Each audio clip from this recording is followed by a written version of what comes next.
All right.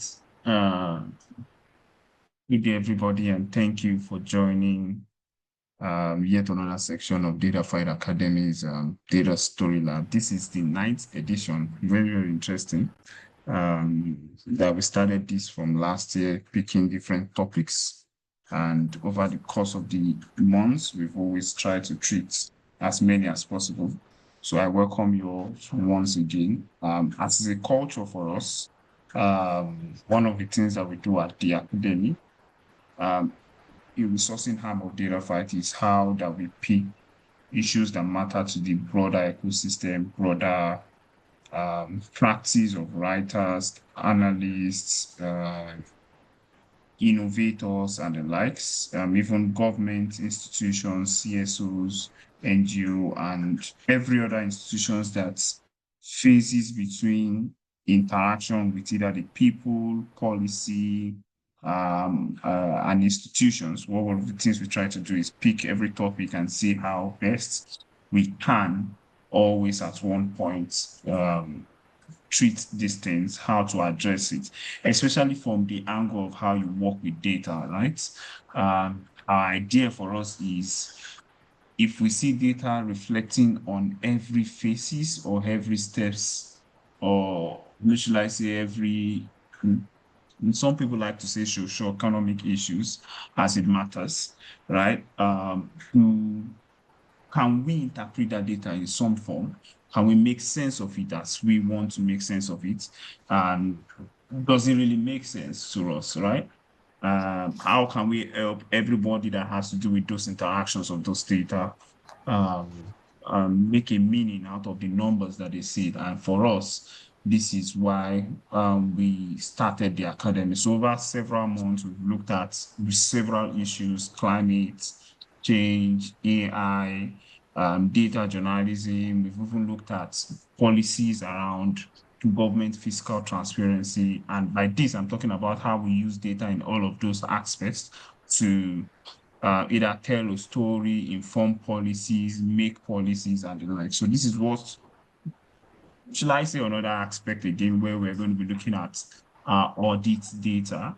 And if you had followed us in the last 3 months, we had a talk around fiscal transparency. That is basically how money is made in the government, how money is disbursed, and the final lap of it is who really is monitoring that payment, right?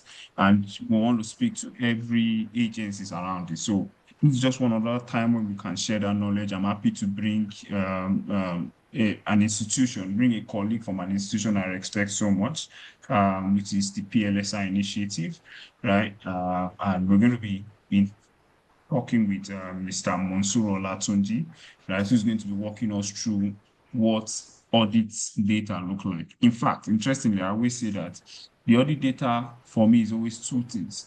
Number one, it is that it's one of the data platforms that, one of the data that is available online that a lot of people don't really use, right? Meanwhile, on the other hand, it is one of the data that actually carries enough of weight, right? That you can almost use to tell a story under less than 15 minutes. Because, I mean, the audit report is already a report. So you're just saying what is there, right? I mean, and you find a lot of people not really engaging that. So we hope that probably in the next hour, 1, 2 hours that we're going to be speaking with Mr. Olatunji, he can help us go into the audit data, go into how to get the audit data from obviously the Office of the Auditor General, and probably how to interact it and make questions so that we can hold people into account. So, Mr. Mosuru, welcome once again, and I mean you have the floor. All right, good morning, everyone. I want to believe I'm audible. Yes, you are. However, I Okay. All think right, if you're thank you. using a hands-free, it's quite far away from your mouth, but I think we can still hear you clearly. Okay, how about now? Yeah, it is. Thank you. It is better like this. Yes. All right, thank you very much once again, Data Fight. Thanks for the opportunity to come on this call to have this session. So my name is Olatunji Mansour Olamide. As being introduced, I work as a program officer for PLSI, and as an institution, PLSI we work around uh, ensuring transparency and accountability in government spendings in the PFM cycle. When I say PFM, I mean public finance management cycle. So we work to ensure PLSI is a civil society organization. Let me start with that. It's a CSO. Our major work is around accountability and transparency in government spendings. Not basically, not ordinary government spendings alone. We have some other thematic areas. We talk about gender equality, and accountability. We talk about climate accountability programs, electoral accountability programs, and we have some other areas of focus that we handle as an organization. So this morning, we'll be talking about reporting audit data, how to engage with federal and state audit data to advocate for transparency and accountability. I have prepared some slides here, and I think we can proceed now.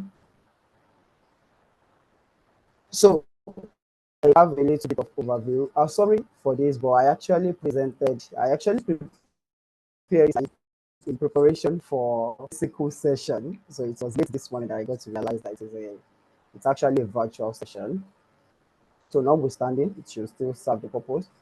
I have an overview here where I dissected the presentation into a way where we talk about understanding audit data, firstly, and why it matters. We'll talk about how to identify stories within audit findings. When you're looking at an audit data, when you get access to an audit data, what are you looking for? Because the tag of this session is actually talking to us about, it's actually us talking to explaining how we can use this data that are available, how we can turn it to stories to engage citizens. So we'll talk about how to identify these stories within these data. Then we talk about tools and techniques that we can use to analyze this data.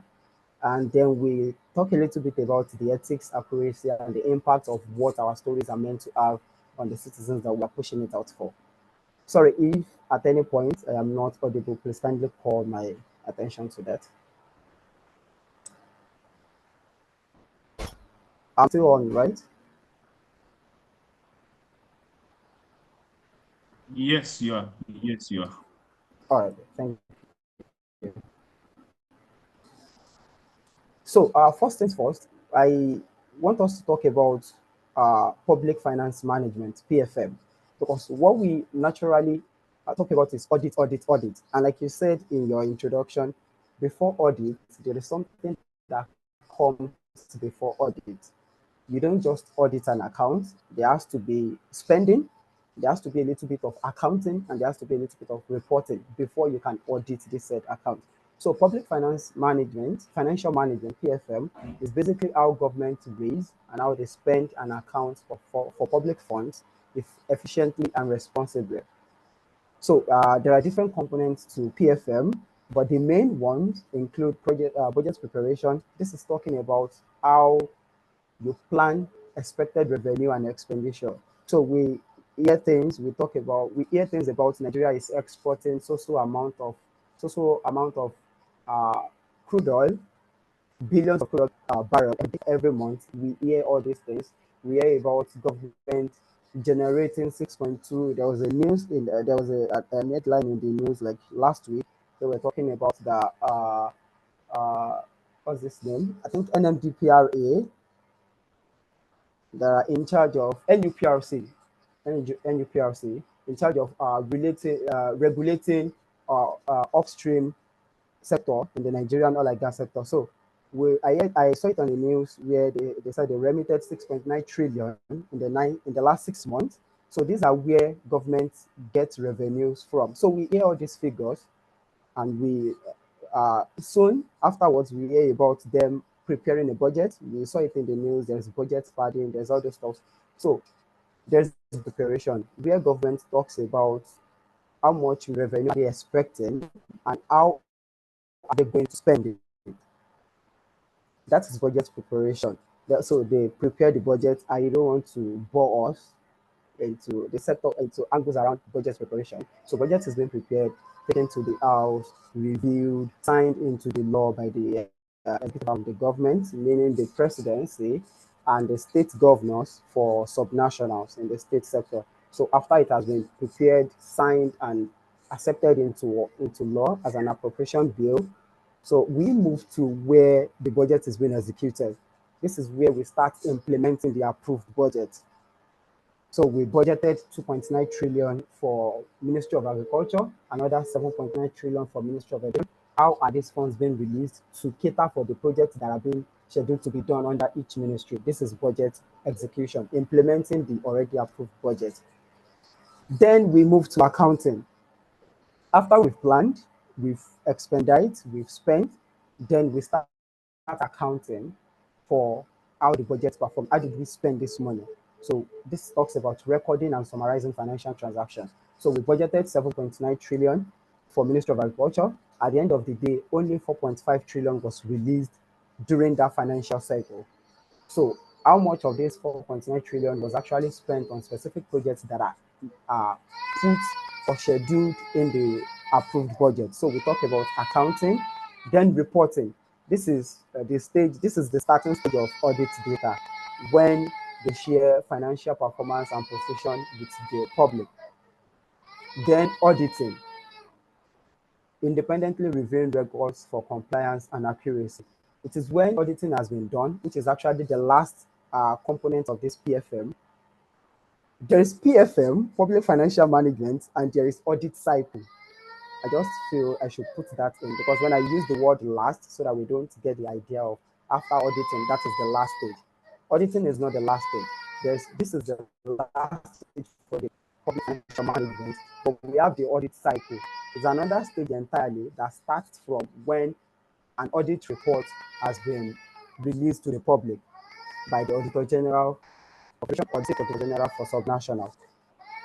There's even Auditor General for, there are auditors for local government. So the audit cycle starts from this report, when the report was made available.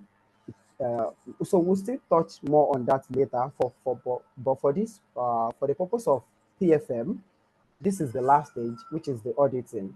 So it starts from budget preparation, move to execution. It talks about accounting, and then auditing. So trying to move to the next slide.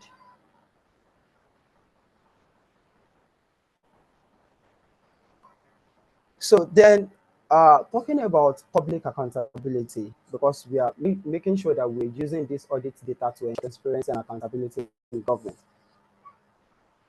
So I would like to talk about the key stakeholders in the public financial management cycle that I mentioned earlier, and their roles. So we have the government institutions. These are the institutions that design and enforce transparent financial systems. Then the civil society organizations, us, PLSI, and some other organizations that monitor spending, and we use these data to advocate for transparency. There is the media, your news outlets, your print outlets, social media outlets that exposes misuse of funds and inform the public, which is what we are trying to do here, where we interact with the data, we get stories from it to inform the publics of what is going on around the accountability and transparency area of government spending. Then there is the anti-corruption agencies. This actually comes in the audit cycle. So audit cycle basically means when the audit report has been made available, the audit report has been released, submitted to the House by the Auditor General. So this is how it works. When the Auditor General completes auditing the account, let's say Nigeria, for example, at the federal level, or for a state Auditor General at the state level, it will be submitted back to the House of Assembly for review by the PAC. PAC are the Public Account Committees. They are members of the Assembly, but it's a committee separately designed to review audit reports. So it will be submitted to the PAC. What the PAC do is to review the recommendations. Basically, the PAC is not auditing. They are not auditing accounts again. They are not auditing the audit report. Also, they are reviewing the audit recommendations of the Auditor General. Because when the Auditor General audits the accounts, when they audit the account, the financial statements and everything, Auditor Generals put recommendations based on probably audit issues or some findings that they derive from auditing the account. They put recommendations. Recommendations can be something like it will flow ministry by ministry. So let's say from Ministry of Health, they noticed that a particular amount was scheduled for a project. 70% of that amount was released for executing the project. But at the end of the day, the project is just probably 60% completion. At 60% completion, at the end of that financial year, that they're doing the report, they're doing the audit. So the Auditor General might recommend uh, they should call the contractor handling the project for a return of funds. Some cases, return of funds, the amount left with him to complete the project, it should return it to the account of the state, or in some cases, mandate the, the contractor to go back to the field and complete that project. So Auditor General writes several recommendations in the audit report. So when these recommendations are what the public account committees of the House of Assembly are going to be reviewing. So they will review the recommendations. The ones that are okay, they'll go ahead with it, and the ones that they feel should be reviewed, they talk about it in the House and make a new suggestions or recommendations. So cases where enforcement has to be done, enforcement in the sense that, when we talk about uh, contractors going back to the field or contractors returning funds, it is not the job of the public account committee to collect money, to run behind contractors, to chase contractors. So they bring in the anti-corruption agencies, and this is becoming as a stakeholder in the public finance management. They bring in the anti-corruption agencies, the ICPCs, the EFCCs, that this particular contractor is violating or uh, is not doing what's supposed to be done considering this particular project. They'll submit all the evidence, write a petition, the petition agency to invite this particular contractor for questioning. So they undo that back to they undo that cases like that to the anti-corruption agencies, and that is where the anti-corruption agencies come into the PFM roles. Then we have the international organizations, the WHOs, the Sorry, IMF. sorry, Masuru. Let me cut you. I think you're not moving your slides. I think you're just only on one slide. I Yes, think you're in yes, this. I'm still on that slide. I'm still on that slide. Okay, Yeah, I'm still on that okay, I slide. don't. Yeah, I'm not moving Okay. it yet. So, okay, so what can you see on my slide? You can see key stakeholders and their roles, right? Yes, yeah, I'm Is just that it? checking the slide out. Yeah, yeah, that is the slide that I'm on. Key stakeholders and their role. No, no, no, you're not on that slide yet on your Okay, screen. You are still where on I am, section yes. over. I'm still on section overview. Yeah, what is showing on this screen is section overview. I think you're in the third slide right now. Yes. Sorry, what can you see now? Section overview. Section overview, yes. Wow. Okay, done. I've actually moved. Maybe you have to What?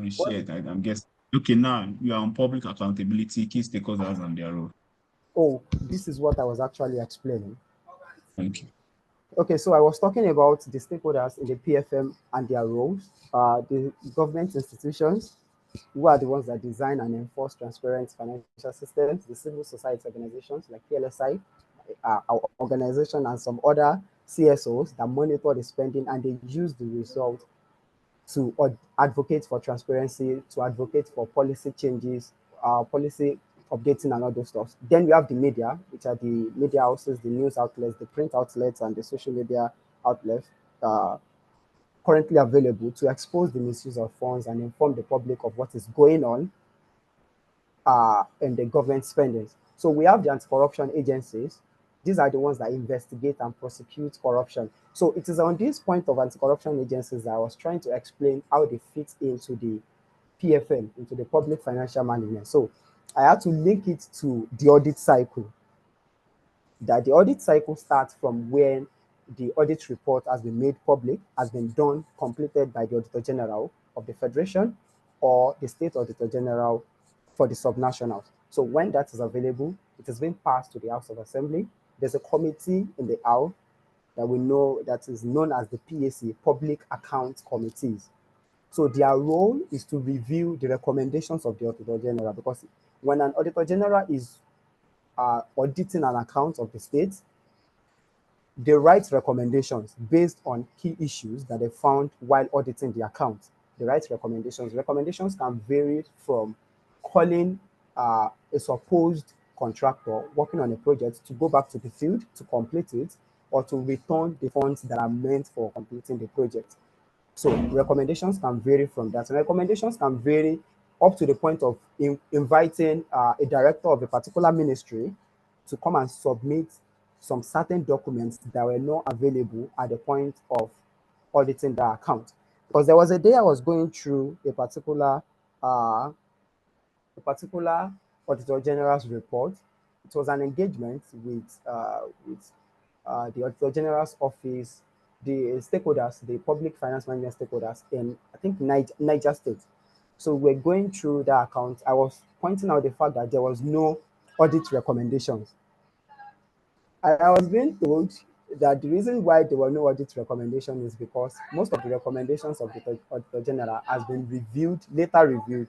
When the Auditor General writes recommendations, especially for ministry level, especially if it is internal. It is not, it doesn't have to do with the contractor. If it is internal, like a particular ministry needs to submit a particular document, they give time for them to submit those documents, and the Auditor General look through it. If he is satisfied, he takes out that recommendation before passing the document to the PAC.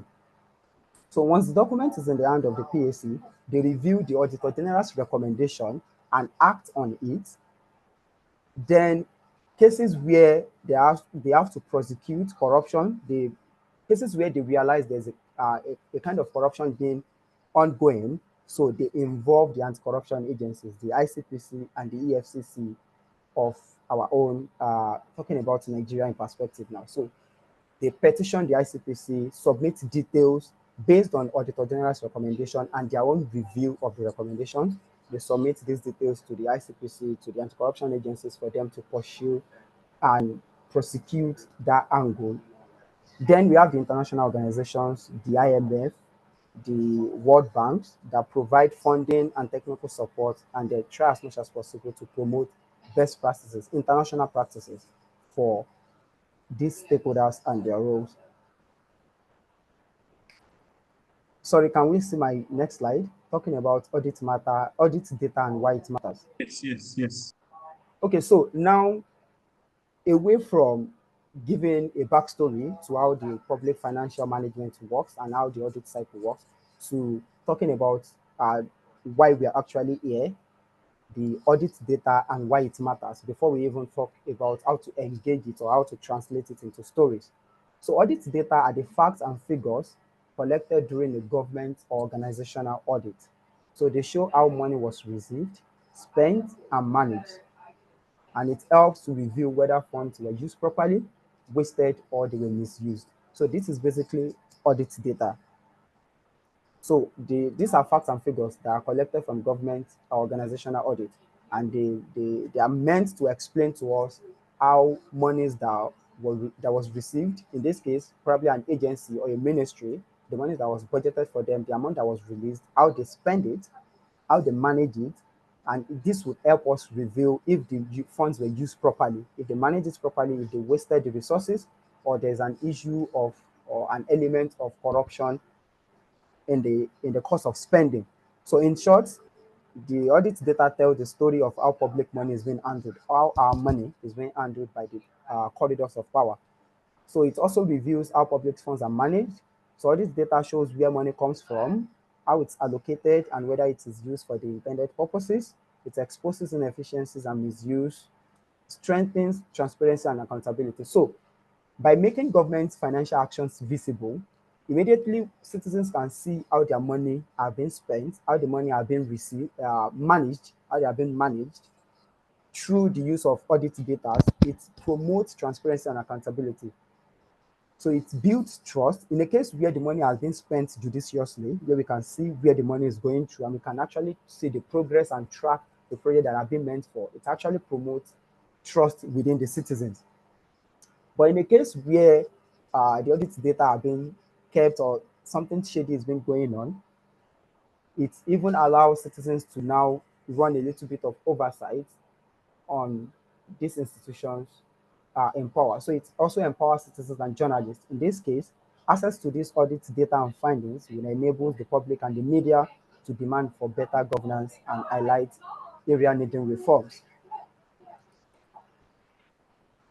So if I'm too fast, you can call my attention. But audit reports, so talking about audit reports in general now, so a public sector audit report can be defined as a document prepared by the government auditors or supreme audit institutions that provides an independent assessment of the stewardship, performance, and compliance of public sector entities with laws, regulations, and policies to ensure transparency and accountability in the use of public resources. I know it's a lot. So the simple explanation of this definition is just to tell us what an audit report means. It is a document, and it is normally being prepared by government auditors or SAIs. And its purpose is to provide an independent assessment of the performance and compliance of public sector entities with laws, regulations, and policies. Laws, regulations, and policies in the sense that, so when you look at audit data, sometimes it is not about mismanagement of funds. So whenever we're reviewing audit data in the office, so we don't naturally look at mismanagement of funds or elements of corruption. Sometimes we look at how these ministries, how these agencies, how they are following laws and policies that guides their spending, that guides their interaction with public funds. So, and this is just to ensure that there is transparency and accountability in the use of public resources. So there are some importance of audit reports in government. It promotes transparency, accountability, performance improvement, and recommendations. It helps to gauge how government are performing, and it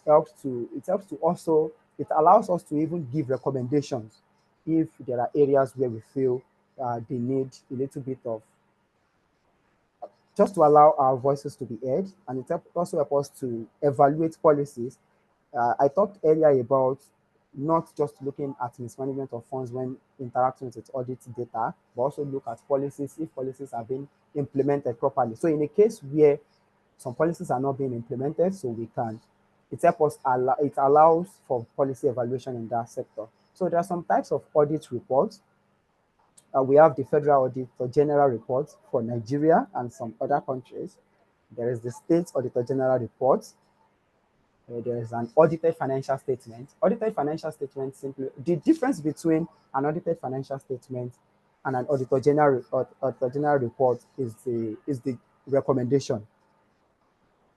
So that is just the difference. Audited financial statement simply means auditing the financial statements of that state, looking at how much was budgeted, how much was released, how much was spent. That is basically auditing financial statements.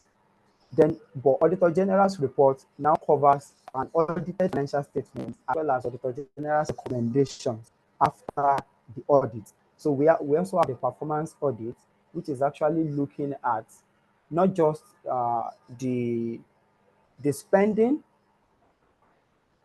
sector of the budget, but also looking at the performance of that particular budget. So performance in the sense that we budgeted. When we talk about performance audit, it is basically to look at the end product, the citizen side of projects. So we may budget 20 million for a particular road.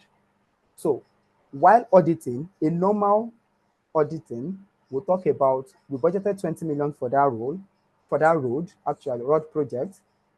10 million was released for the road project. So 10 million out of 20 million, let's say we should be expecting 50% completion rate. So when we do a project tracking, we realize that there's actually a 50% completion rate for that particular project. So naturally, we'll feel like, okay, the money was spent judiciously, right? But what performance audit will help us understand is, though 20 million was budgeted, 10 million was released, 50% completion rate, fine. But looking at the road itself, performance audit will help us look at the project itself, look at the road itself. How does it affect the life of the citizens? One. Number two, when we are looking at that road that I'm using as an example now, when we're looking at that road from the auditing angle, we only look at the amount that was spent and the amount that was budgeted, the amount that was released, and the amount that was spent, and the completion rate of that project. But when we look at performance audit, we also look at what kind of implement was used for completing that route, the quality and the efficiency of those implements, so that we don't budget 20 million for the road and in the next 10 years, or in the next 10 years is even far, in the next 3 years, we are budgeting another 30 million for that same road. That is one thing that is not common presently in the audit cycle of Nigeria as an institution. Performance audit. We've pushed the motion a lot as an organization, even trained some state auditor generals on how to do performance audit, but we're still moving in that angle. I think two or just 2 to 3 states actually submitted performance audits at the end of an audit, at the end of a financial cycle. So then we have the compliance audit. Compliance audit simply means when you are auditing to make sure a particular institution or a particular agency or a particular ministry is complying with some certain regulations or some certain laws that guide their operational standards. So now moving to a little closer to why we are here, we want to talk about how do we get this audit data? How do we get audit data? So you have to source for it before you interact with it. So audit data are generally meant to be made public. So the mandate of the Auditor Generals, both federal and state, is to make their audit reports available on their website for public consumption. We don't need to struggle before getting audit reports. For both as civil society organizations and the medias and even the citizens at large. There is no need to struggle to get audit reports, to get audit data. It is meant to be made available. So you can get audit data from the website of the Office of the Auditor General or the state Auditor General offices for published reports. You can get audits. Most times they are always available. I can fact check that because we work a lot with audit data, and most times we always get it available. Sometimes they are late, but on the long run, they will be made available. So you can also get audit data from open data platform. So you can access data portals like the Open Treasury platform at the opentreasury.gov.ng and Nokopo. Nokopo actually deals with government spending around procurement data. So there's, let's say, there's a particular discussion currently in the media, and it is still there, and it's not going to go. I don't think it will be going any moment from now. It is around this coastal road project that the current administration is working on. So if we follow trends and conversations around this sector, we notice that the people are always clamoring for the fact that we can't be embarking on a project as big as that, on that scale, without seeing a proper, how do we call it? A proper, what's the word? Sorry. Bidding. How was the project bidded for? Which particular company and which particular company, which particular contractor, which another contractor, but bid for this particular project before it was approved for a particular company to go and implement.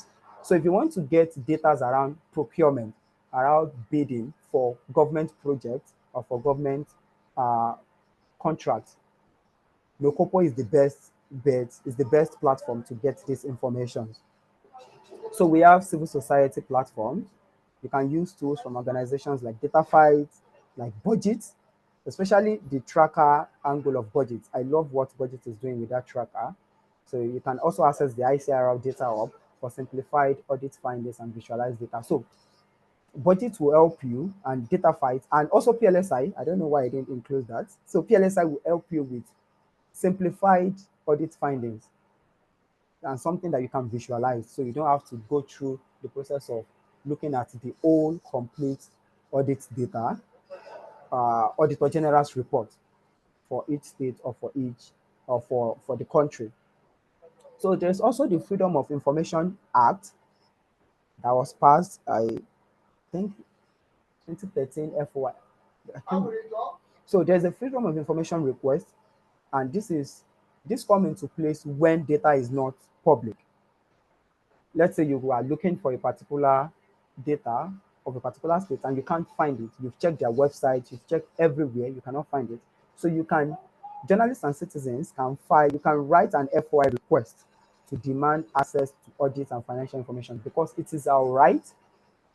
The law mandates these institutions to publish these data for audit and transparency uh, purposes. So in a case where it is not available, you can actually demand for it by writing an FOI request, a Freedom of Information request. I think we wrote one early this year around March or April, when we are trying to look at the audit report for the FCT, and it was not available anywhere. You know, FCT is not a state, but it is being run like a state. Wike is serving like the governor of FCT if you're putting it into context of how the state is being run. So we see all these projects running around in FCT. There's a road here, there's a bridge here.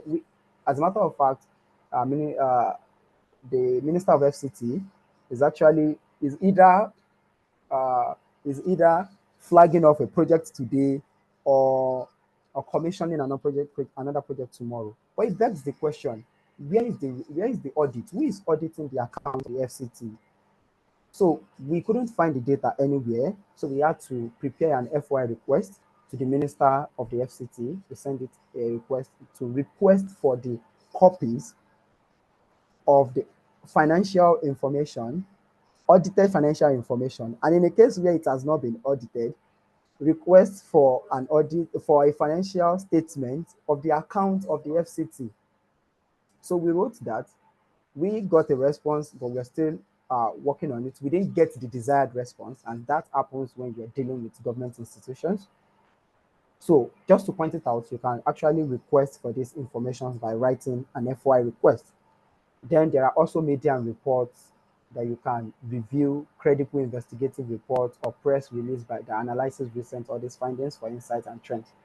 Oftentimes, media houses, The Punch, the Premium Times, media houses generally, even CJID, CSJ, civil society organizations, oftentimes they put out reports or press releases to analyze some recent audit findings for insight and trends. So you can get audit data from all these sources: the official website, open data platforms, the civil society platforms. Freedom, you can request by writing an FOI request, and you can also get it from media and report.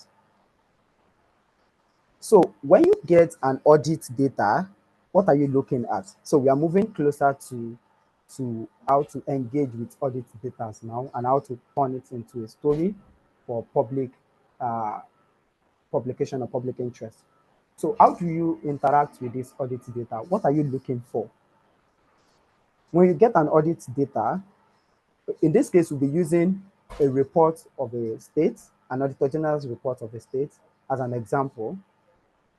So if you have an audit data, these are some of the components that you see.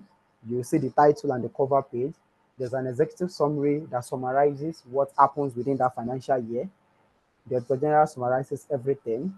There's an executive summary. You get an introduction and background. Introduction simply talks about if you're looking at an Auditor General's report, the introduction will basically talk about the the uh, the audit law for that state, for a state that has an audit law, because I think that we still have 2 or 3 states left that currently does not have an audit law. So you see introduction, they talk about the audit law and how it mandates or gives power to the Auditor General to audit the accounts of that state. You get something like that in the introduction and the background section. So they will talk about the audit methodology. How did they conduct the audit? The Auditor General is meant to explain in that document how the audit was conducted, the processes that they use for data collection, how it was analyzed before concluding on that report and the recommendations. Then there's a sector for audit findings and observations. During conducting the audit, what are the things that they found out? What are their observations? They put it there. Then you find the audit issues. This is where we normally interact with a lot as an organization. Audit issues. What are the issues? The Auditor General puts the audit issues in the Auditor General's report. You find the audit issues. Then you now find the recommendations based on the issues. So Auditor General find out that a particular ministry is doing this, is doing this, is doing this. He writes a recommendation based on that issue. So you find the audit recommendations. In some cases, you now find the responses from auditees management. If they audit a particular ministry, in some cases they will put their responses in that document. And in most cases, you won't find this. In most cases, especially talking from experience, interacting with a lot of Auditor General's reports from different states in Nigeria, in most cases, you won't find these responses, but you'll find the audit recommendations, the audit issues, audit findings, and audit method, and all the other sectors that I've listed earlier. Sorry, am I still audible? Just to check in, so that Yes, I'm you not are. talking to myself. All right, thank you very much.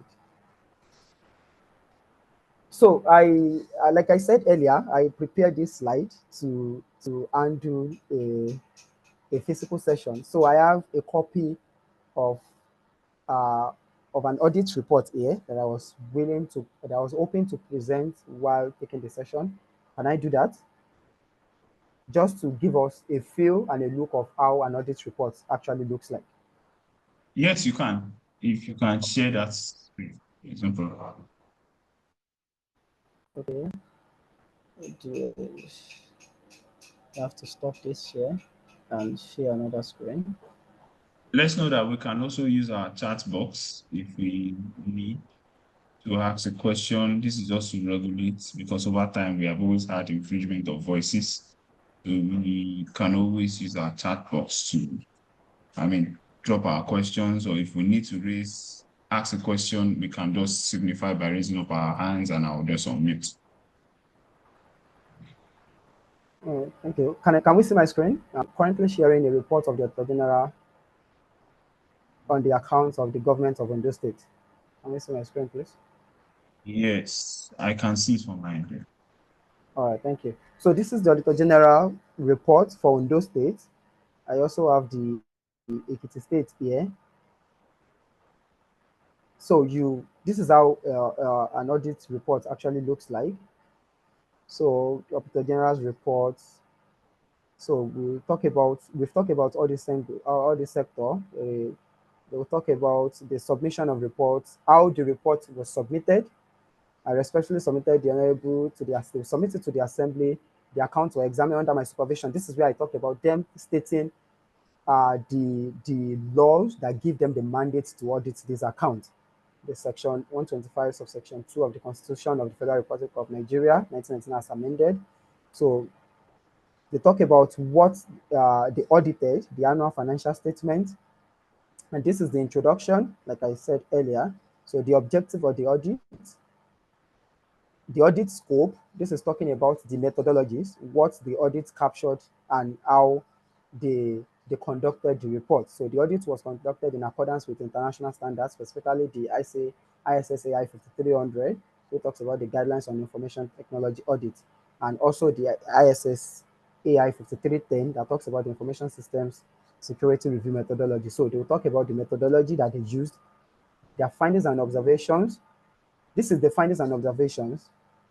So another thing to point out here is uh, there are things to look out for in the report, but that doesn't necessarily mean all reports will follow the same procedure. There are some cases where you find these findings and observations towards the end of the document. So just know what you're looking out for, and it will be very easy for you to get that. So these are audit findings. Let's take one of audit findings. Okay, audit findings, they're talking about the remitter payroll platform for that state. And the Auditor General is saying the remitter payroll platform that was originally deployed in March 2014 was introduced in August 23 and used through to February 2025. These are the key issues that they identified during its 2024 deployment include ineffective auto stop feature, lack of biometric integration. They will talk about all the things that they find out while auditing that particular thing. So they also audited the smart payroll platform. These are the findings. They'll put it here. So they also audit the bank account monitoring system for that state. All the findings that they got while auditing all these sectors or all these institutions, they put it there, the revenue collection platform. In most cases, it won't cover all ministries. So audit, it won't cover all ministries, but we try as much as possible to rate it based on the percentage of the ministries that they covered. In a state that has 20, 30 to 50 ministries, if they can audit in a state of 30 to in a state of 40 to 50 ministries, if you can audit 25 to 30, because auditor generals naturally complain about lack of personnel to be able to audit all the ministries. So that sometimes happen. And also the money, the resources that it takes to audit all these MDs. So there are complaints about them not being enough and stuff like that. So that actually limits the number of ministries or the MDs that the Auditor General can actually uh, audit. So this is another one. The I on do payment processes is summarized below. This is an example of the identified challenges. So let's just move a little bit. Let's move a little bit to just talking about because this some issues. This is where I'm going. Let's move. Sorry. It's actually a lot. It's actually a lot. But to interact with it, I will just, like I said earlier, you need to know what you're looking for. So in most cases, the best way or the best angle to look at an audit report is to look at it from the findings and the audit issues. So basically, we normally look at it from the audit issues because you can't start dissecting these numbers. The reason why you can come back to numbers is while going through an audit. Let's just get to audit issues. If we have an audit issue in this particular document, it will be easier to explain what I'm trying to explain. So there's an over deduction of car loan. There's a deceased officers with outstanding loan balances. These are some of the audit issues that you find in audit report. This is talking about some officers that are dead, but they still have some outstanding loan balances. So these are issues.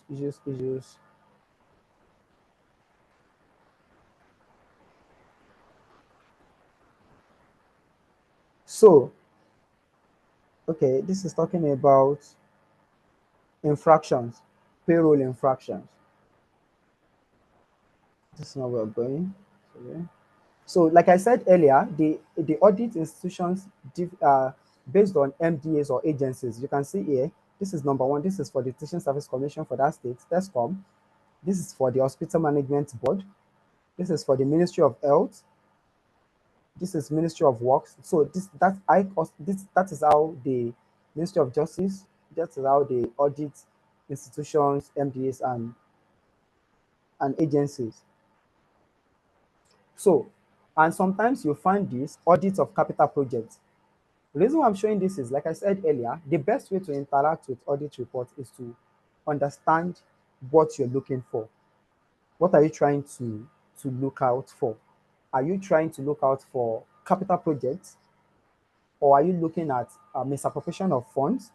Or are you trying to write a story on rule of law, how ministries or how agencies follow the rule of law or implement policies in their day-to-day activities? This particular one is talking about audit of capital projects.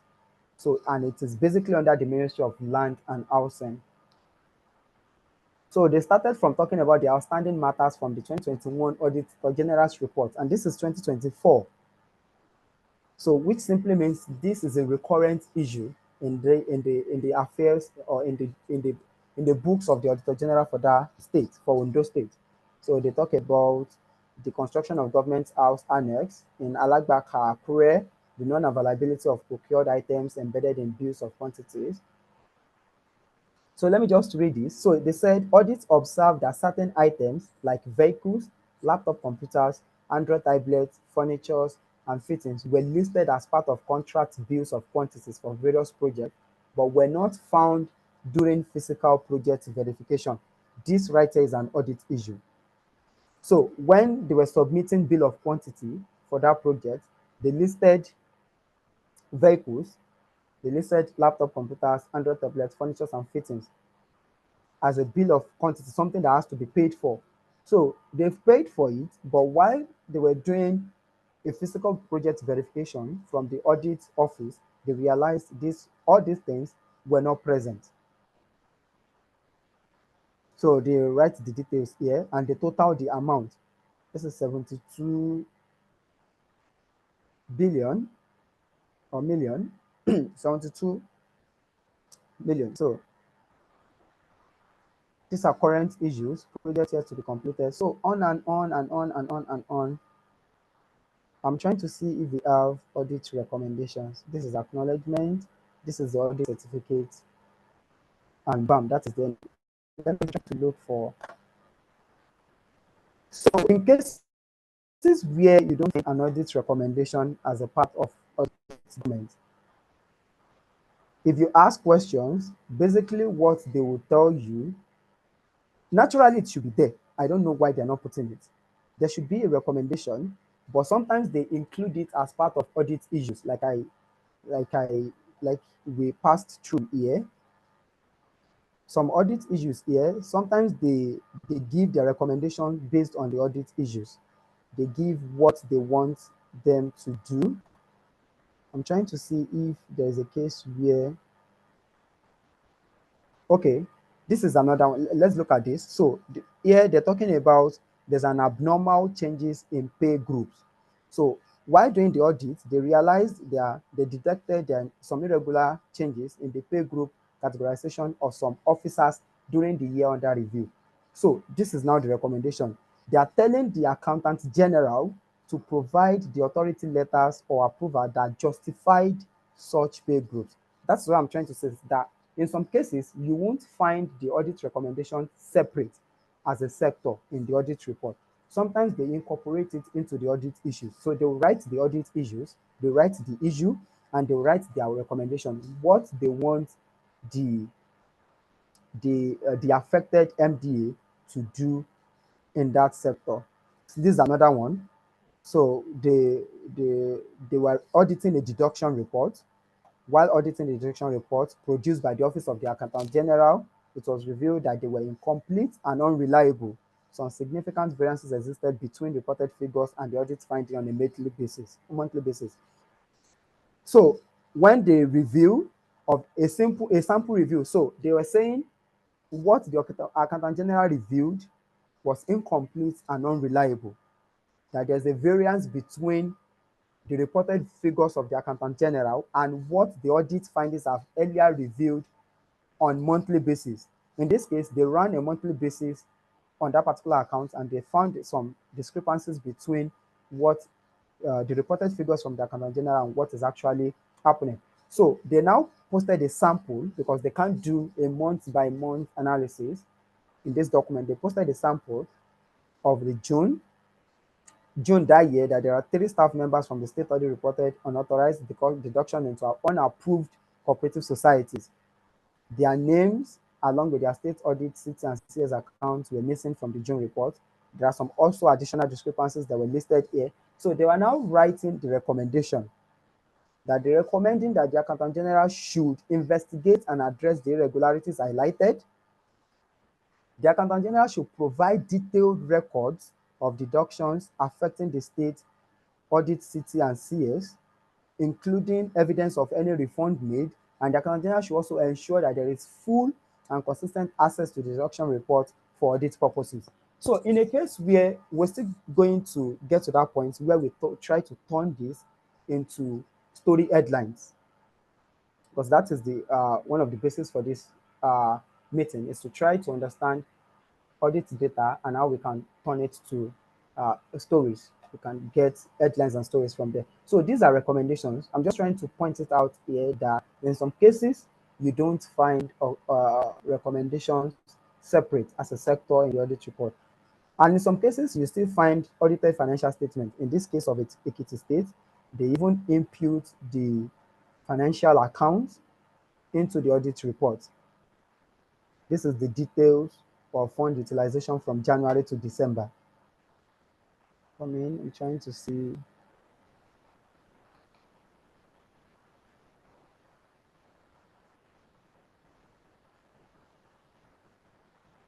It's always a lot, but the way to simplify it is to understand what you're trying to look out for before even opening the document. You can say this particular document is 284 pages. So this is financial highlights. Trying to see if I can get recommendations. Okay, let me go back to the outline of this particular document. Okay,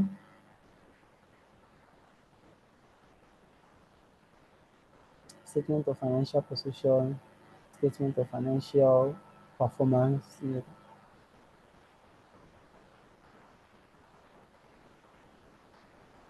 It is not listed as a section here too, so I'm guessing they actually put it. Oh, sorry.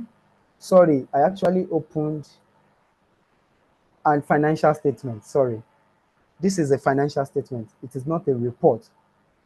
This is not a report for that state. It is an audited financial statement. That is the main reason why we're saying all these figures. This is actually an audited financial statement. Sorry about that. So let me just go back to the document. That is just to show us an example of how an audit report looks like and what we're supposed to be looking out for while interacting with an audit report. Sorry. Can we see my screen? Back on the key components of audit report. Yes, you are back to key components of audit report. Okay, so when you are analyzing audit report, so I said here that analyzing audit report means reviewing findings and recommendations to spot trends, weaknesses, and areas for better financial management and accountability. So when you're analyzing audit report, these are some of the red flags that you can look out for.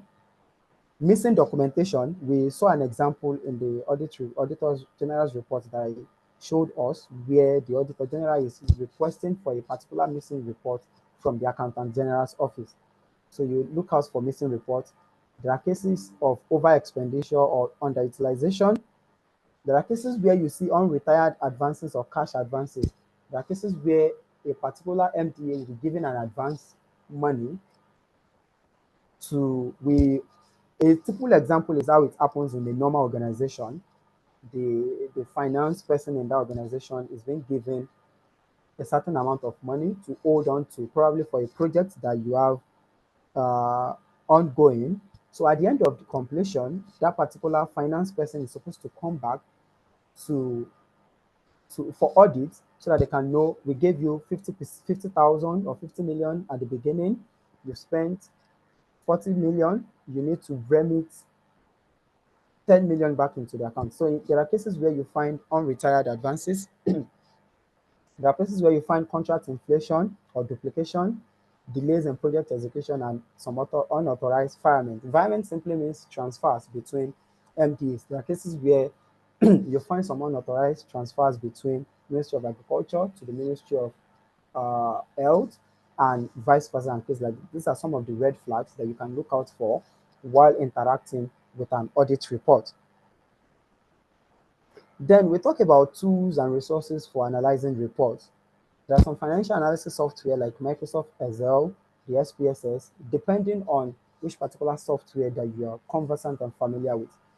For ourselves, we use Microsoft Excel in our organization for analysis, and we use Tableau and Power BI for data visualization. So there are some text analysis software like InVivo and Atlas that you can use for qualitative analysis. These two, they are meant for quantitative analysis that has to do with numbers. And there are some data mining techniques like methods like regression analysis or decision trends to identify patterns.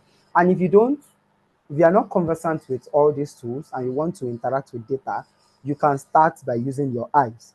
Like I just did, pick up an audit report, find the section where they're talking about audit issues. Audit issues. Naturally, when you're writing a report, when you're writing a story about an audit report, in most cases, even though stories and news shouldn't be just to point out uh, issues that are not going well. Sometimes we write stories to give credit to things that are going well in the account or in the transparency and accountability sector of a particular state. But in most cases, if you're trying to write about things that are not going well, you're trying to write about discrepancies, mismanagement of funds, underutilization, incomplete project, and other stuff. So the best place to find this in the audit data is to look at the audit issues as written by the Auditor General of that state himself or herself. It is the best way to look at it is the audit issues as well as audit recommendations, the Auditor General's recommendations. So you can use your eyes for a start if you are not conversant or you are not familiar with the softwares that are listed here. So now moving from audit data to story ideas.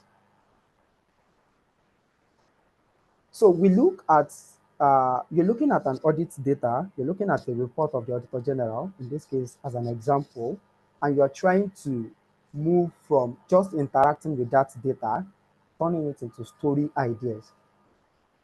I put out a simple four-step framework here to help us do that. The first thing is to identify the human impact. Who was affected, because we need to try as much as possible to look at the data. If you're looking at the data, like I put here, the audit data can seem dry. It's looking at words and words and words written by the Auditor General, looking at figures written by the Accountant General.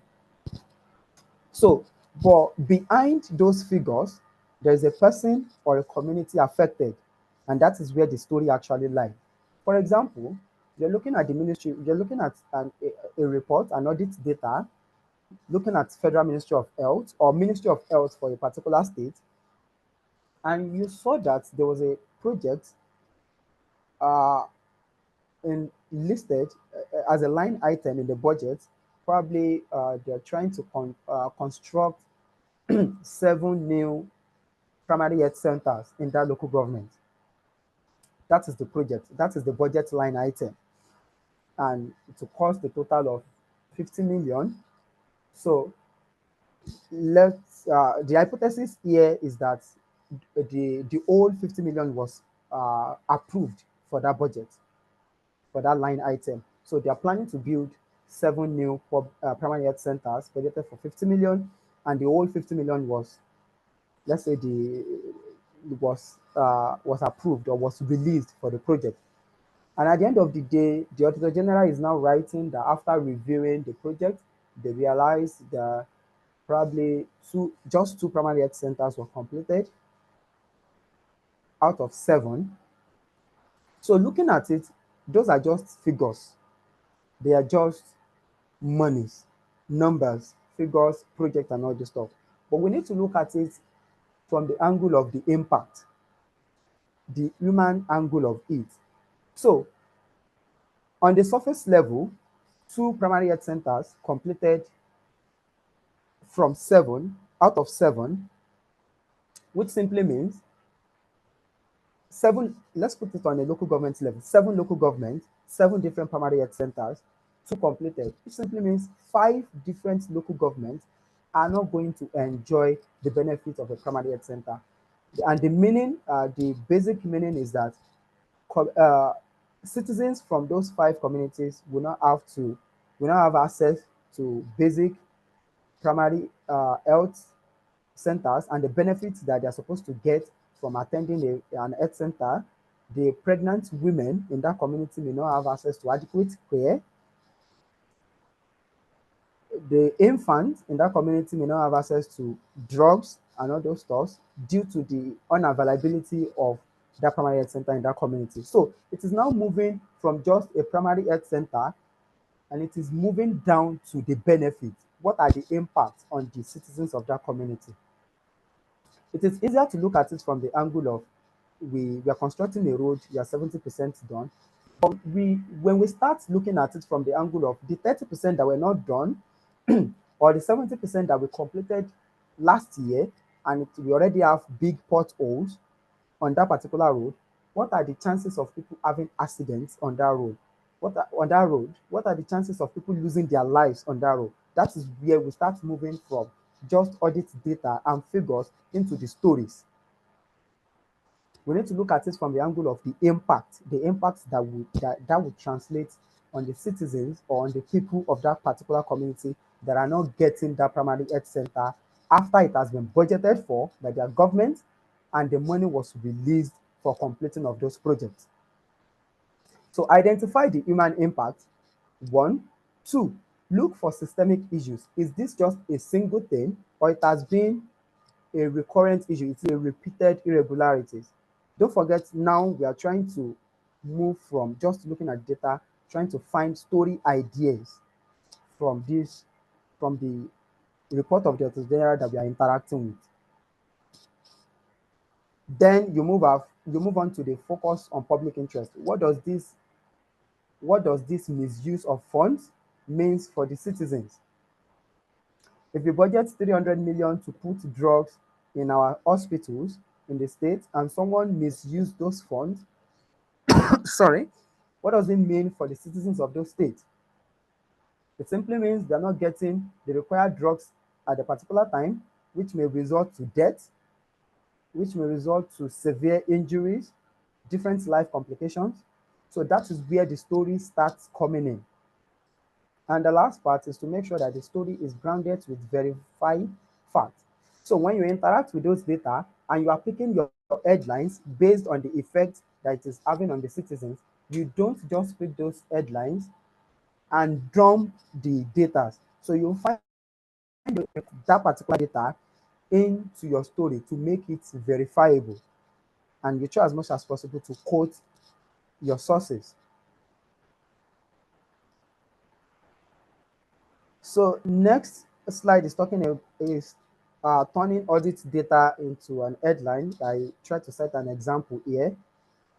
The audit finding is that 1.2 billion was disbursed for water project, which is still at 70% incomplete, which means 1.2 billion was disbursed for water project, only 30% was completed. We still have 70% percentage of incomplete for that particular project. That is the audit finding. The story angle can be like something like 70% of water projects in 2023 remain unfinished despite full payment audit reviews. That can be an headline that you now develop your story under based on the data that you're getting from that audit report. And yeah, another way to put it is you can try as much as possible to input enough detail. This is just an example. This is just an example. If you're going to write an headline for this particular audit finding, it must include that particular community. Don't generalize it. You have to drill down to don't forget to talk about the impact. You have to drill down to the impact, the human impact of it. How does it affect the citizens? You have to dig down to it while writing the story. Then we talk about tools and resources. I've mentioned this earlier. The key platform that you can access and verify audit data, the Open Treasury Portal, the Nocopo, the budget platform, the data fight platform, ICR Data Hub, and I also put here some ethics and responsibilities when you're turning this audit data, when you're turning it into headlines.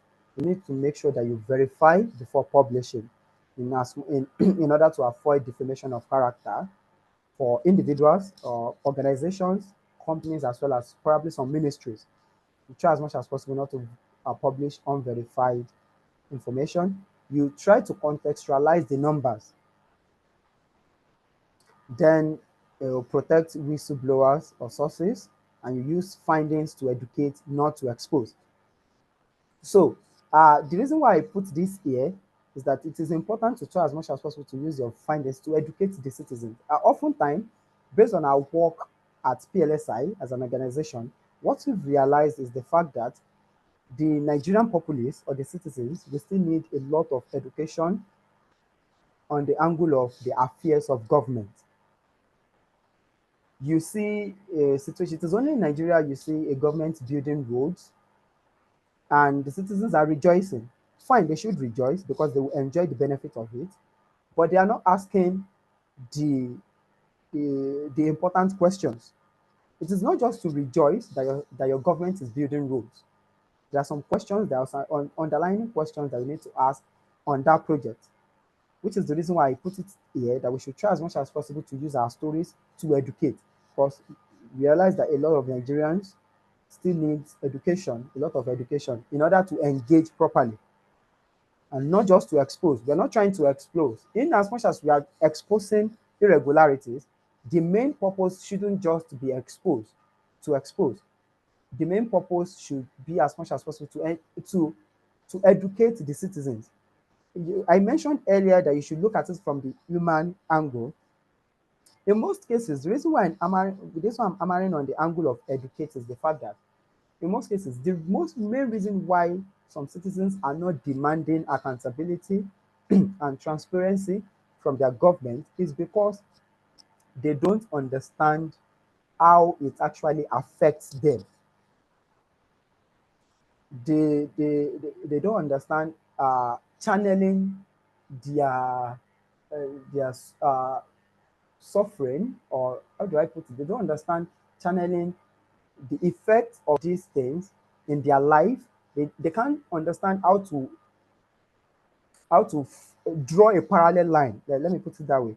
They don't understand how to draw a line from budget planning to budget execution to audit down to this report, down to this audit report. Immediately they are able to draw a line from the budget 50 million, they release 40 million, they built this project, it is 80% completed.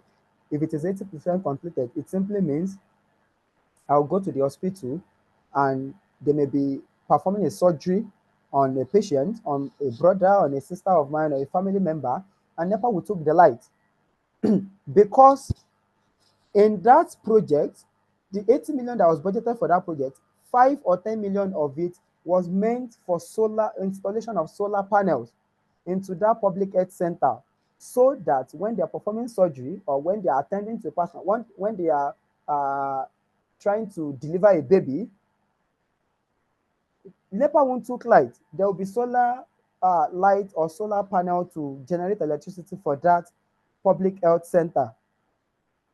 So you can see how a parallel line is being drawn from when the budget was prepared, that we are going to build this particular health center. We are budgeting 80 million for it, and 70 million was released, or the old 80 million was released, but the project is 75% completed, which simply means installing this another source of electricity for that primary health center is part of the 15% that was left uncompleted. So when we are trying to write these stories, we should find a way to use these stories to educate, to point it out to the fact, not just to expose the irregularities, but to educate the citizens. And I believe when we educate them more, it gives them the power to demand for more transparency and accountability. Just like the title of this session, it gives them the power, the knowledge, because you need knowledge to demand for some stuff. You can't ask for something, you can't create a problem, you can't create a solution for a problem that you don't know even existed. So let's try as much as possible to use our findings to educate and not just to expose. And the next slide here, like I said, this session was meant to be physical. So I prepared this group exercise just to identify a story idea from an audit excerpt. So the context of this exercise was just to present us with an audit report of a particular state, or to ask us to even go online and source for audit reports, because like I said, they're available online. They're available. You can just a Google search of Auditor General's report for Kogi State 2025, Auditor General's report for Kwara State, Auditor General's report for Ondo State, you'll find it on the internet. They are mostly available on the internet.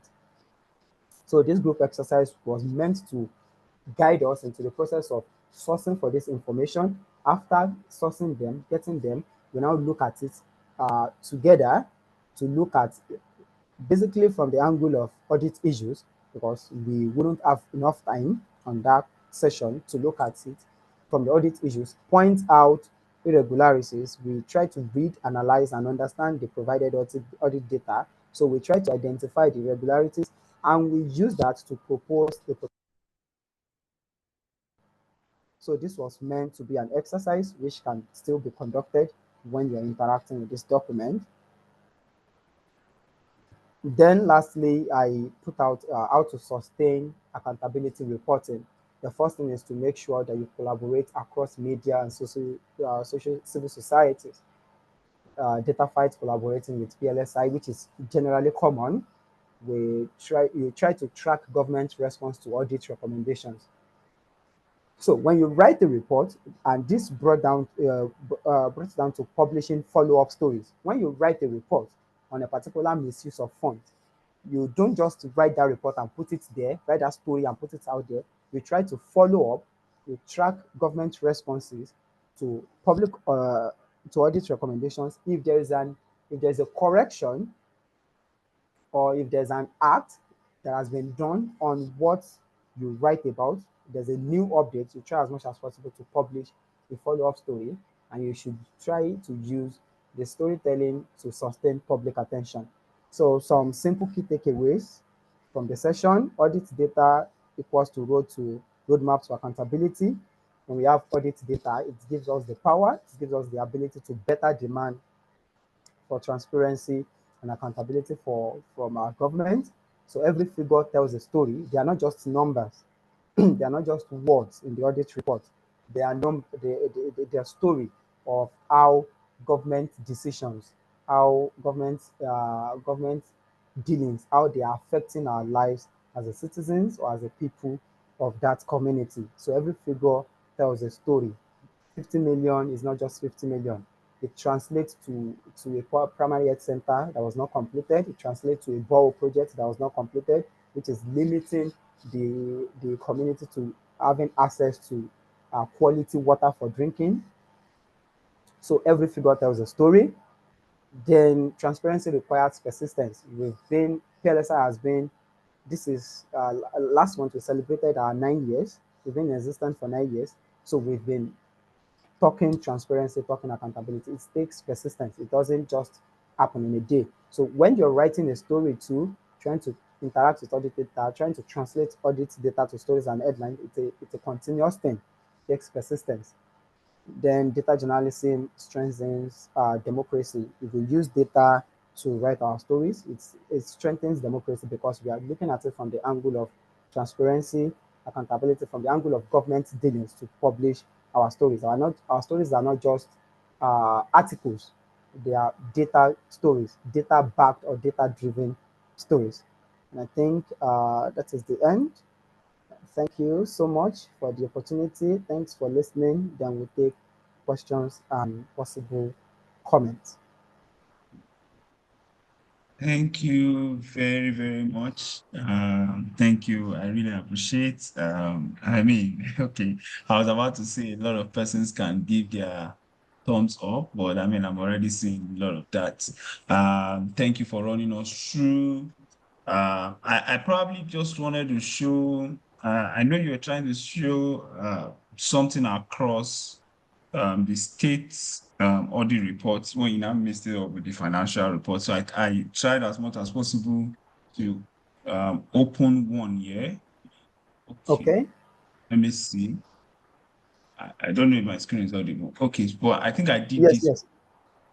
I did this for um, I did this for the federal the Okay. non-compliance report, so that just gives a feel of how the Auditor General speaks on a particular issue and raise the money. And eh, if you pick, maybe because of my interaction, I always say if you pick an audit report, let me even try to go to the top of this.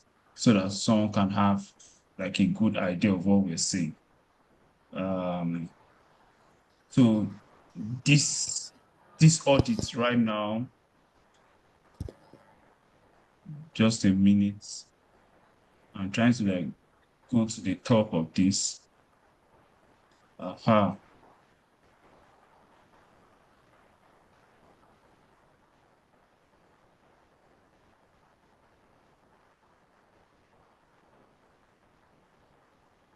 So many things here. So I just want to find one that is yeah, okay.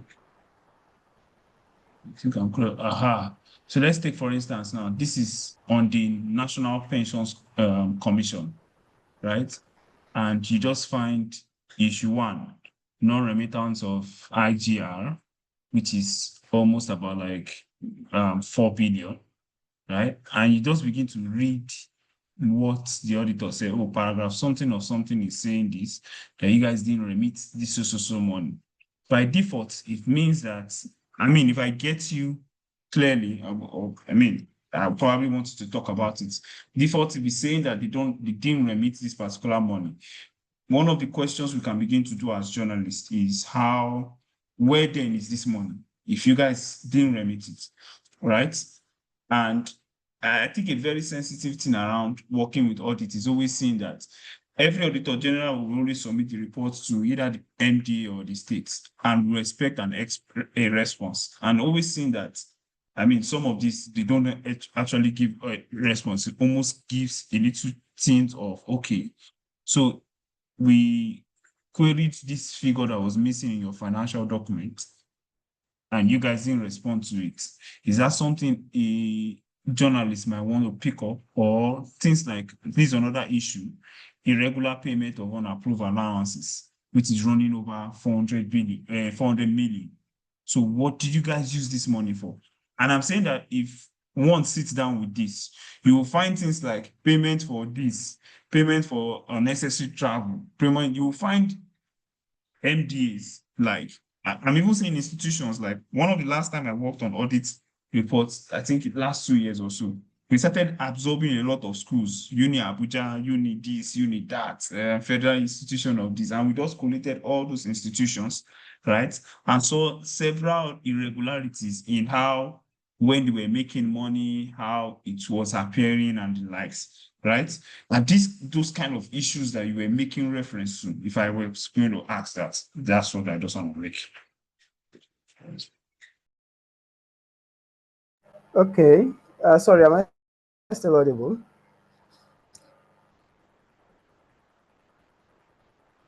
Sorry, can you hear me, please? Yes, I can hear you clearly. All right. So those are the kind of issues that I'm making references to. So it's like you said, a little bit from the top of the document. You see where the just scroll it. You see where I want to start from that pension stuff. So you see where the auditor general is saying that okay, that this is the agency, National Pension Commission. So they'll write the agency, they'll write the issue, which is non-remittance of internal generated revenue. They describe what they find. They'll tell you their observation, come down a little bit, and they will give the recommendation. They will always give the recommendation. If you come down, you say, okay, this is the management. So look at this point, management responses. It simply means at this point, there was no response. When Auditor General was raising this issue, there was no response from National Pension Commission. There was no response from the National Pension Commission as to these issues. So the general just went ahead to write the recommendations. So let me read the first line. So the general is saying, they're saying that the director general should be requested to the director general of the National Pension Commission now should be requested to account to the Public Account Committee of the National Assembly. Like I said earlier, so when the general writes their report finish, they submit it to the Assembly, and it is meant to be acted on by the Public Account Committees, PACs of the National Assembly. They are meant to review it. So the Auditor General is now telling the PAC that you guys should you request the Director General for National Pension Commission to account for this amount for 4 billion, which is the 25% of the IGR that was not remitted to the Treasury as required by the regulations. They are telling you that the regulations stated that you should remit this particular amount.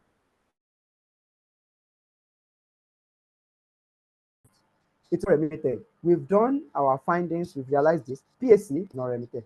That is clear for everybody.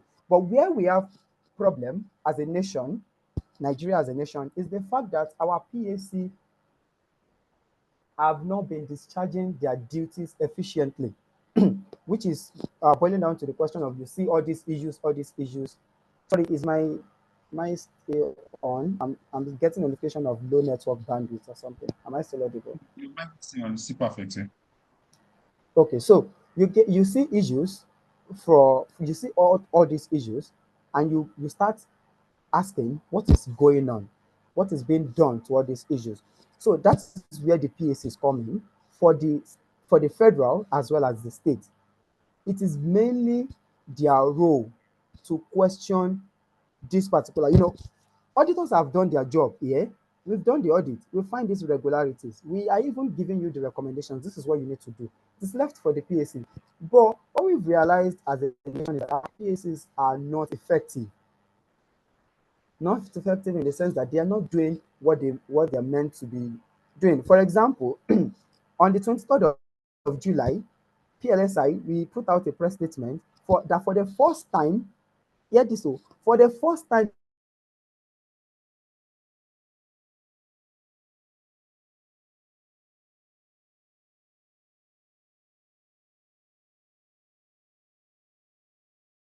in 20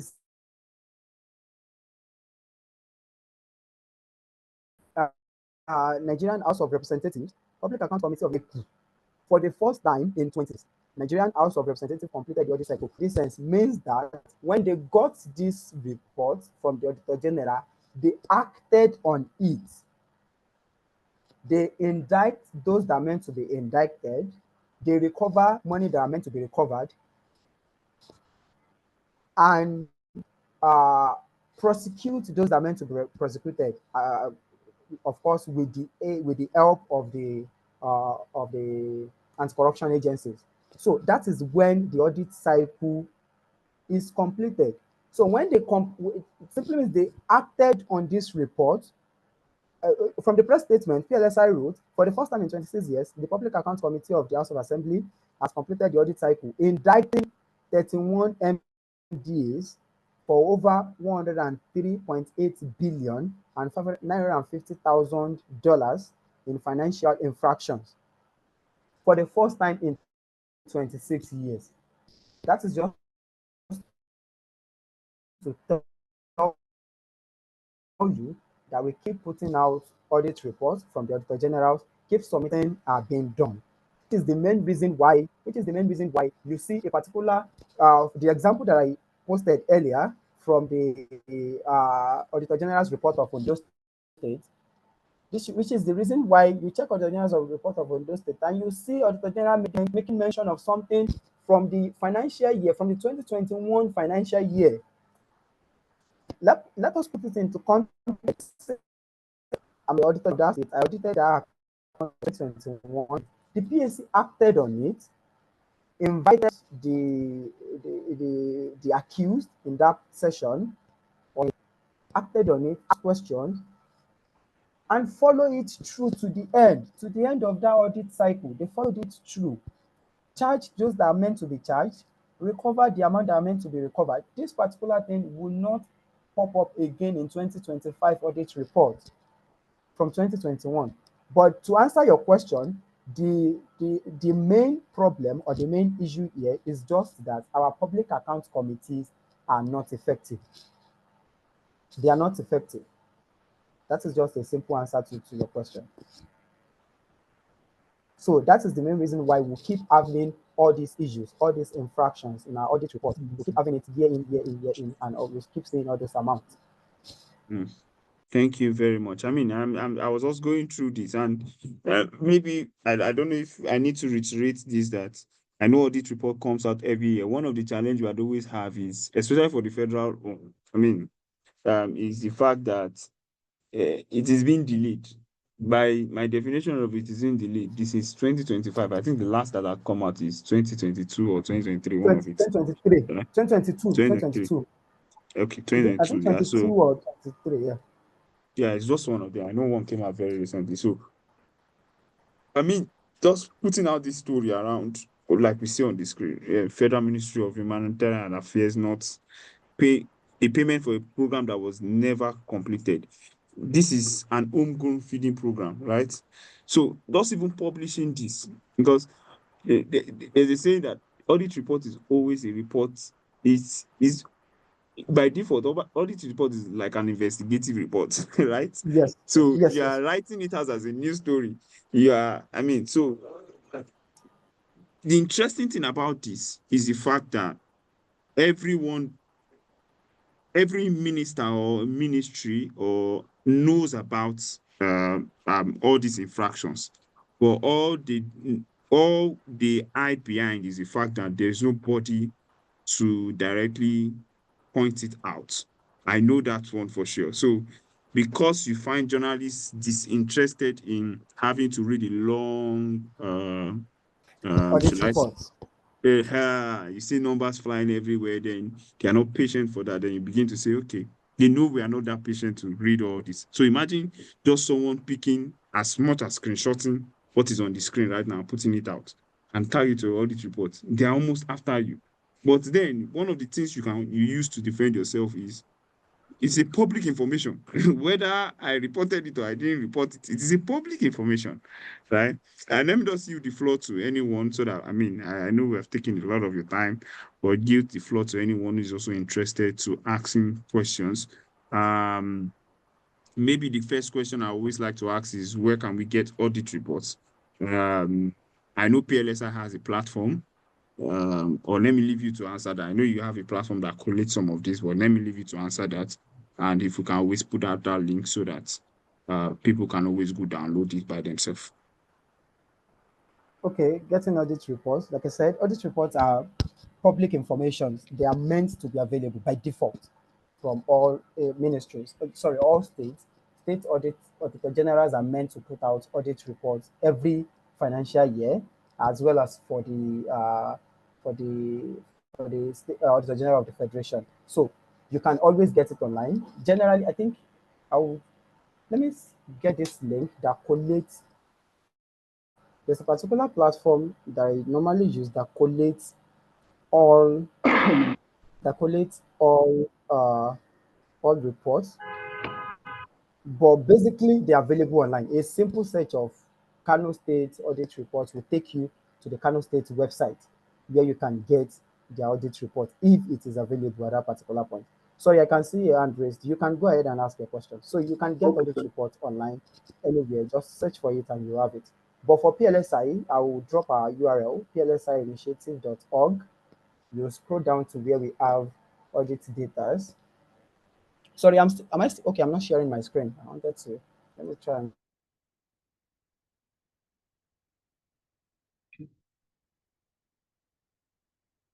Okay, Toy, please, you can go ahead asking your share question. my screen.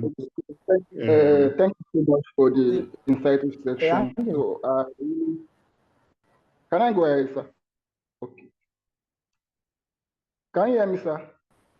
yes, we can hear you. Please go ahead. Thanks so much for the insightful section. So, my question is also around the audit report. For instance, now I did a story in July. That story revolves around the audit report and those because there is a particular project approved by the previous administration. I mean, in your state, Ajimobi administration that before what was it called, Sheyi Makinde administration. So they approved a project about in a village, and then that construct. I mean, it was a construction project to for the sake of all these agricultural agricultural products, so that they approved the project during Ajimabi era. So it means before the election, 2019 election, it was approved. So after the election, so Ajimabi abandoned the project. Though they already started the project, abandoned it, and then Seyi Makinde came on board and then he emerged as governor. So after 2 years, so that project has already causing flooding in that community. So they are finding it difficult, even though for all the residents in that communities, they are finding it difficult to move their things out of the community. Sometimes whenever there was rain, so it caused a lot of hold up and displaced many of the residents. So when the community, they raise awareness, they shout on the radio, all those stuff. Later, when Seyi Makinde came on board in 2021, they approved another project, another budget for that one. So after that, 2021, Seyi Makinde still slow, they sluggish about this project. This community still raised awareness on the radio in 2022 about the continuation of that project. So my question now is that, okay, as I was doing the story, so I was trying to get the auditory report of that Ajimobi tenure where he approved the project and the auditory. So I was not able to find it, even though all their website wasn't there. So some of their PDF have already corrupted on their website. So in this situation now, this current regime will not be able to say that, okay, it was not him that approved the initial budget. Okay, what do you think we can do about this? Though I've already published the story, because of the minister, because when the change of government and then before you can get the previous, because that I know that Ajimabi time, they have not upgraded their budget website. So now the budget is not, the audit is not where to be found, and then the budget is not where to be seen to be figured out to hold particular ministry accountable for this. So what do you think it can be possible for this in case of next time?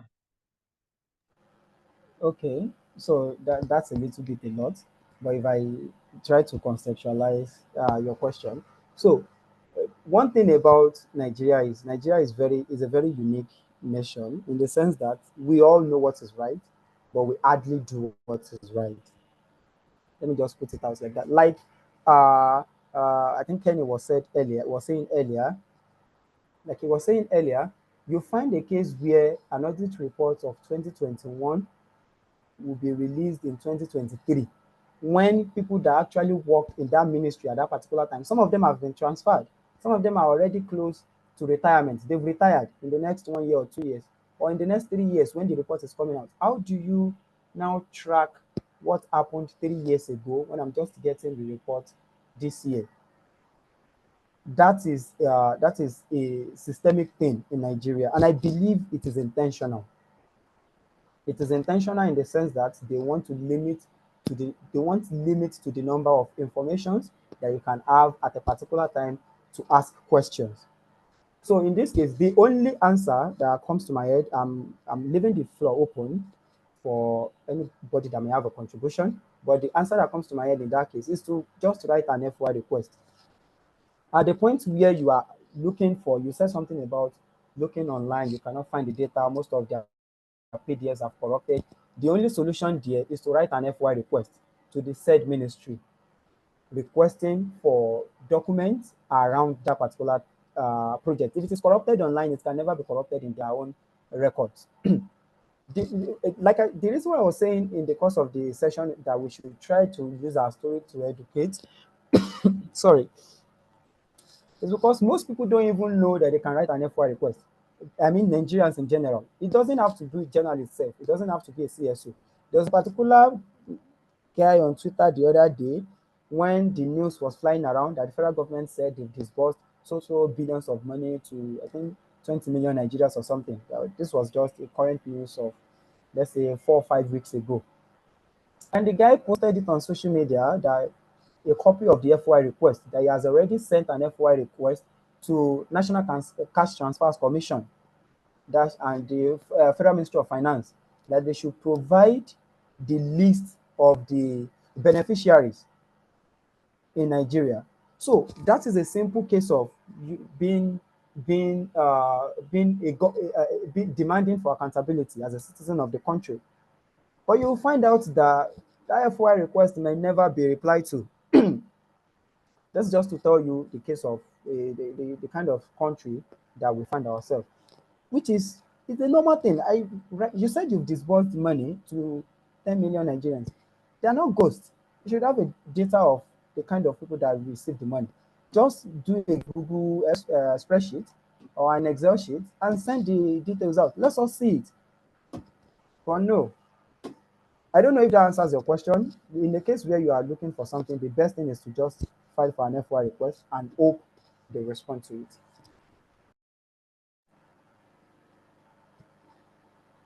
I think that's a good one.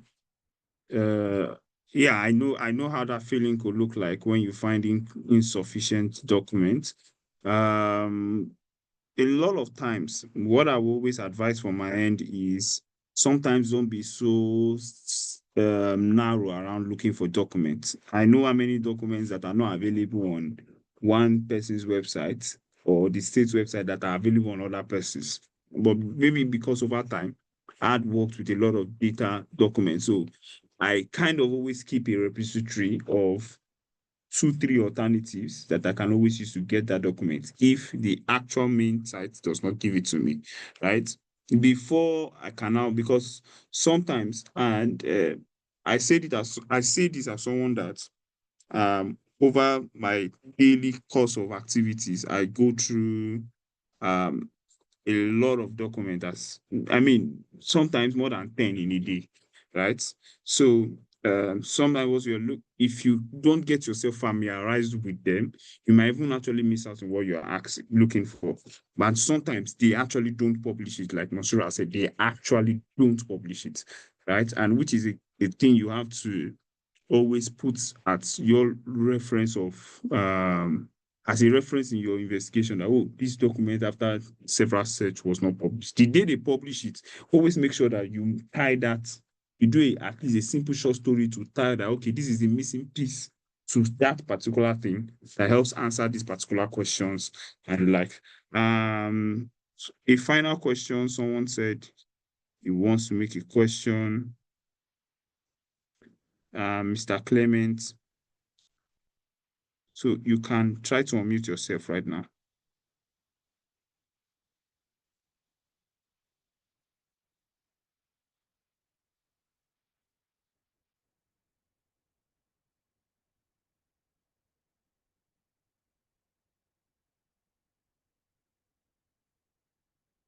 Mr. Clement, okay.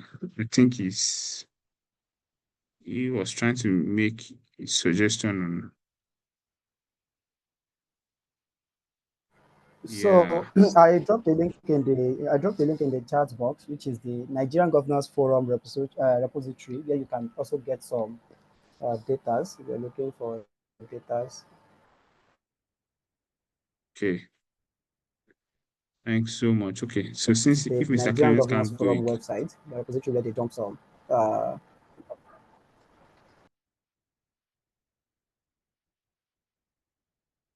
Okay. If Mr. Clement can't go, Yeah, then I think okay. I'm on now. All right. Please go All ahead. right. Yeah, so my name is Clement Edward Kumsa from Ghana. I work with the Fourth Estate, a project under the Media Foundation for West Africa.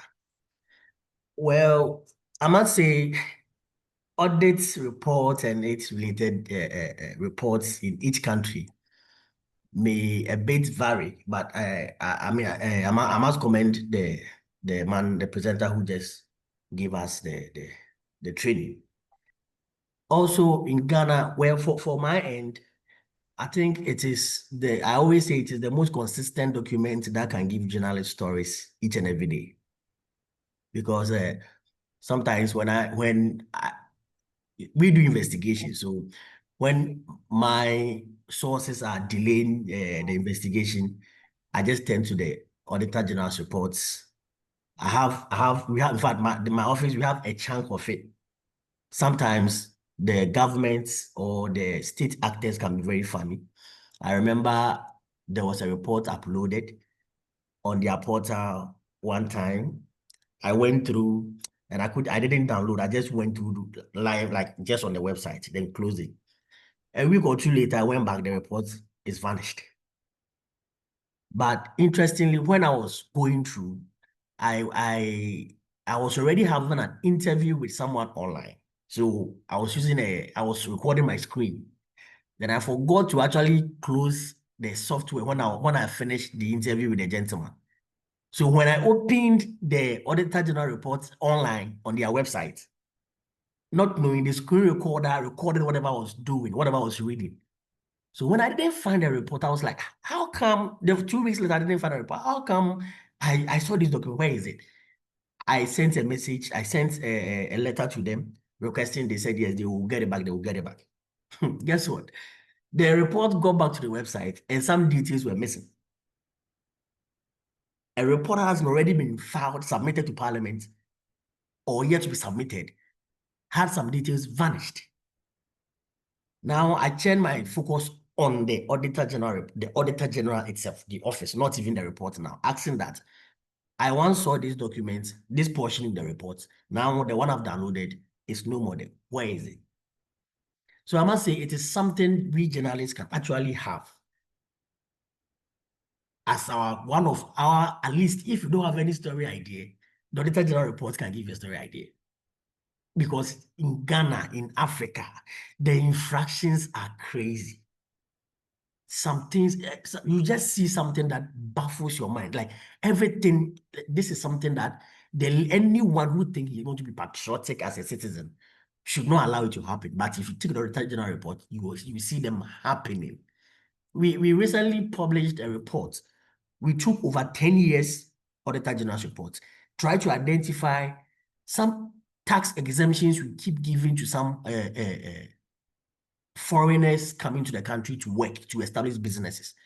And the trend was simple. It was something that showed that it appears there were some deliberate attempts by certain ministries to give particular foreign agencies or individuals some tax exemptions, some tax waivers.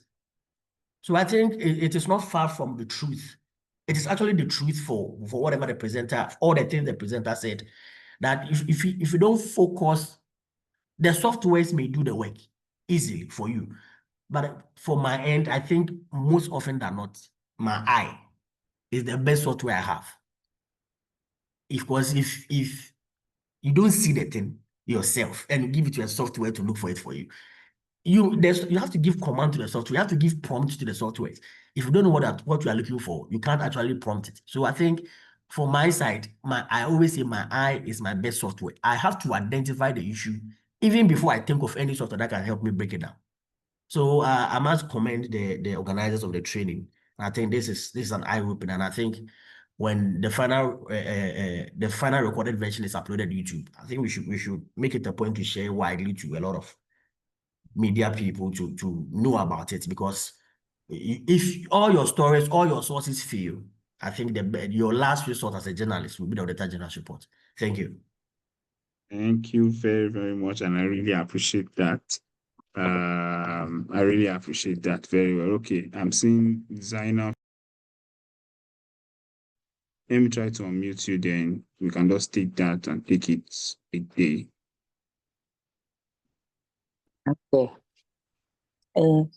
Hi, everybody. Thank you for the wonderful introduction. And my name is Zainab Sangare. I'm data journalist in Senegal.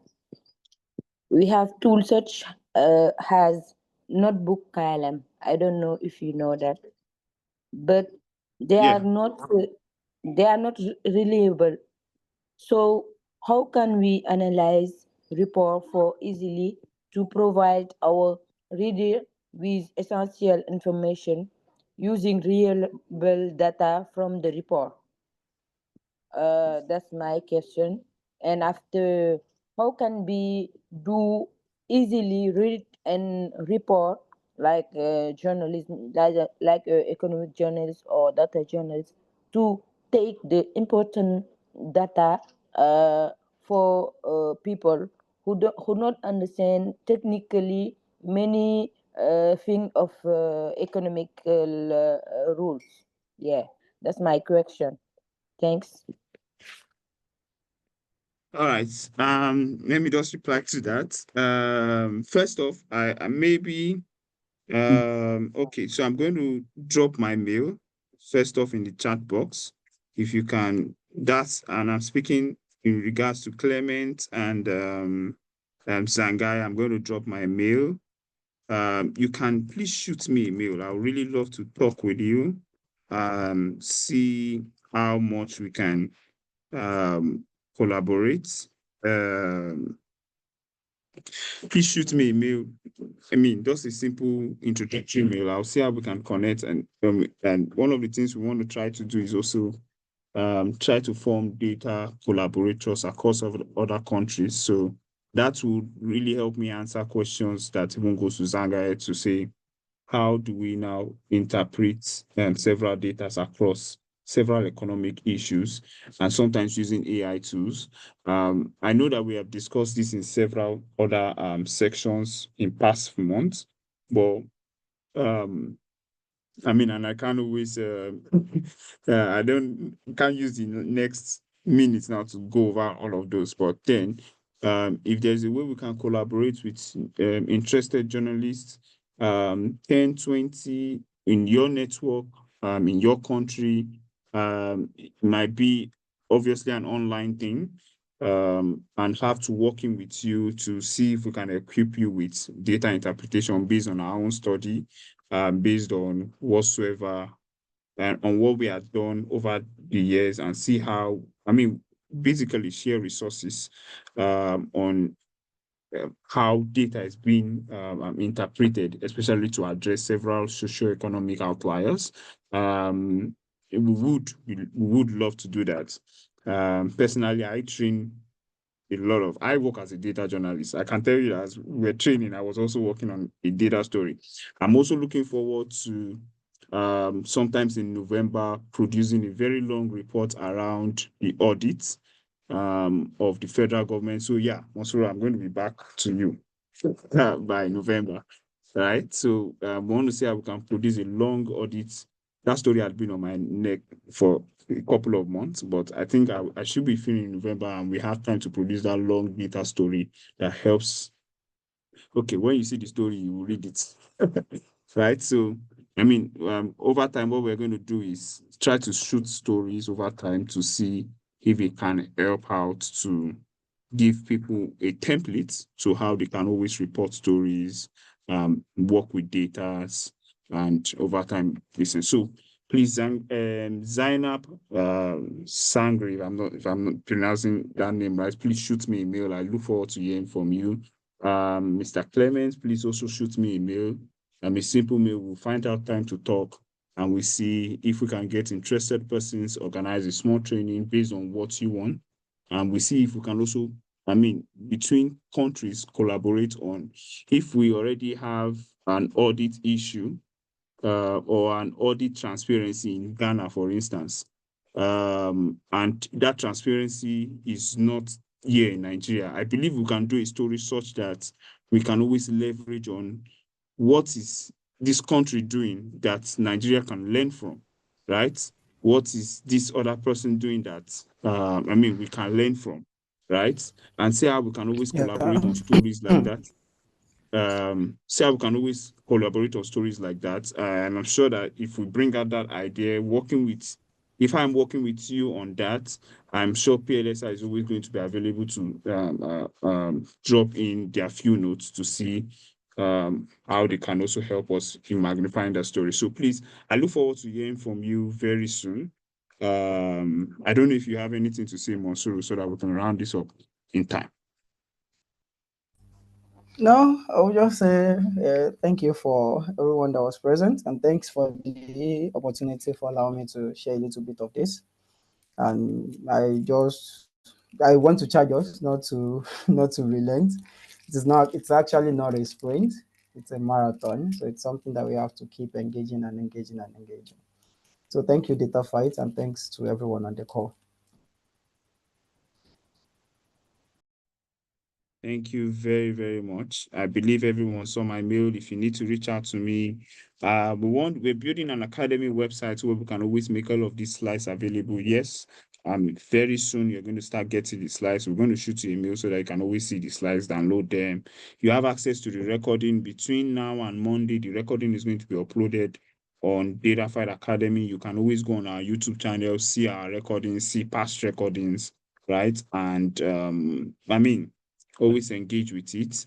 If you need anything, please shoot me a mail at kendi@datafight.com, or you can do academy@datafight.com. I'm looking forward to hearing from you.